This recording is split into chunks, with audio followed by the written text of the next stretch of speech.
Hey guys, welcome to the Reparenting Daily podcast, your daily guide for inner child healing. This podcast helps you establish a consistent reparenting routine and is divided into 3 sections. The first is a daily reading, the second is a discussion of the reading followed by suggested journal prompts, and the last section is a peaceful meditation for closing.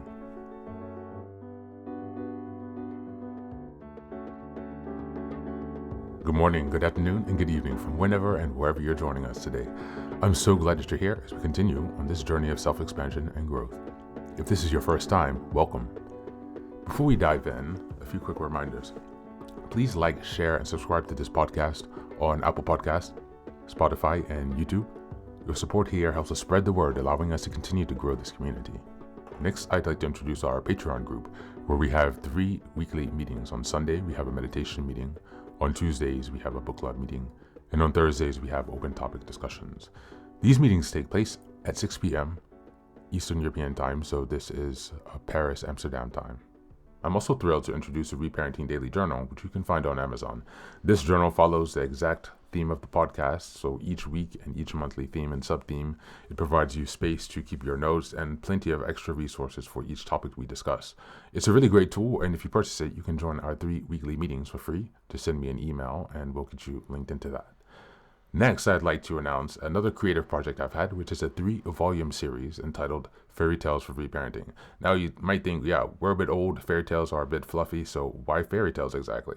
In my own personal work and research and reading into the work of Carl Jung and Marie-Louise von Franz, and just a lot of other types of reading and spiritual readings that I've done, has kind of led me to this journal to rediscover the magic of fairy tales. So I've created this 3-volume series that progresses along the hero's journey from beginning to middle to end.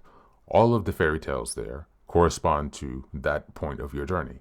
At the end of each story, you will have journal reflections and also space to keep your notes for things that you've learned. While returning to fairy tales might seem childish, foolish, or immature, there's actually a lot of value buried there, not to mention the ability to connect with your inner child.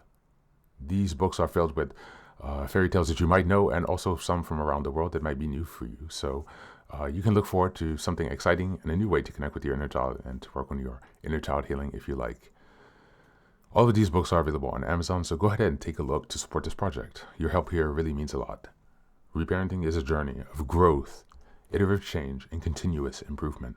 Much like nurturing the bonsai tree, it requires patience, care, consistency, and attention. Thanks for being here and for supporting this work, and also for committing on your journey of self-expansion. Now, without further ado, let's dive into today's practice. Today's reading is from the ACA Daily Meditation. It's called True Self. Before we begin, I'd just like to offer my apologies for today. I've been traveling and having some technical difficulties, so just now recording this. Just as a reminder, we're in June, and the theme for this month is Cultivating Self-Worth as a Love. We're in week 3, which is June 15th until the 21st, and the theme for this week is practicing self-love. True self. We begin to see that we bring our true selves to a relationship. We have something to offer that is different than unhealthy dependence. This is what ACA recovery looks like. Big Red Book, page 265. Discovering our true selves, what a journey. When we look back at our first ACA meetings, we thank our higher power for getting us here. Maybe we hope for a quick fix to stop the insanity and to have a better life. Or perhaps a miracle to answer about how to fix other people. But that's not exactly how things turned out. As we keep coming back, we found that working the steps is not always easy, nor is it pretty. But the key to freedom is our courage, vulnerability, and the willingness to shed our tears while we follow this quest. We work with the sponsor, our fellow traveler who has walked this walk before. We discover our indefective behavior patterns and become willing to change. We don't get stuck on blaming our parents and the generations before them. Slowly, the AC promises come true. As we work our program, we develop those characteristics and learn to breathe and love life. We play again. We become healthier and have healthier relationships with ourselves, our families, our friends, and community. We become sponsors and help others through the swamps, and gently and tenderly, the way we were shown. With the help of our higher power, we discover that we had ruby slippers all along. On this day, I continue to do the work that helps me discover more aspects of my healthy, true self. Thank you, and that's the reading for today.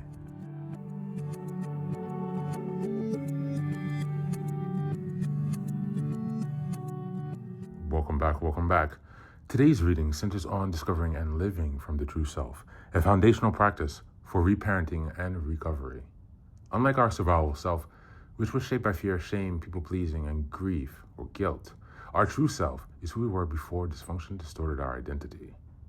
The path of adult children of alcoholics and dysfunctional family recovery reminds us that while we may have joined the program hoping to fix others or stop external chaos, the real miracle is a deep internal transformation. As we engage with the steps, connect with our real fellow travelers, and begin to reparent ourselves, we open ourselves to healing.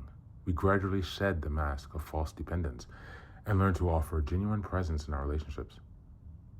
Practicing self-love in this context means making space for our authentic essence to emerge. It requires vulnerability, patience, and a willingness to let go of control. The more we support our inner child with love, structure, and truth, the more we come home to ourselves. The ruby slippers metaphor is powerful. The freedom and love we seek has always been within us. We just needed to look for guidance, community, and the courage to look inward. Today, we're reminded that showing up as our true self isn't just possible. It's the essence of real connection. As we go into the journal prompts today, number 1, in what moments recently have I felt closest to my true self? What was I doing and how did it feel in my body? Number 2, what old behaviors or patterns of unhealthy dependence am I ready to release so that I can make space for my authentic self to shine? And number 3, how can I gently support my inner child today in feeling safe, seen, and free to pray and express their joy? That's it for today. As always, thanks so much for being here. Take care of yourself, and please do be well.